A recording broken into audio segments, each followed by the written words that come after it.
Miren amigos, el día de hoy tengo aquí un DVR, es un DVR chinito, no importa, si se fijan está haciendo ese sonido.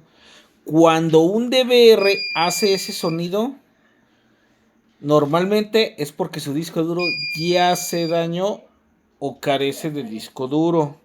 Todos los DVRs, aunque sea chinito, aunque sea de marca, aunque sea Dawa, aunque sea Hilux, aunque sea Epcom, todos los DVRs que hacen ese ruido es porque no tienen disco duro. Y de hecho, miren,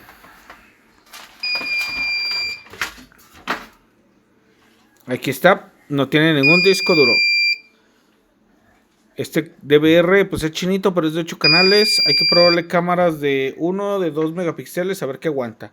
Pero bueno, hoy aprendieron a detectar un error en su DVR por sus pitidos. Nos vemos, suscríbanse, hasta luego.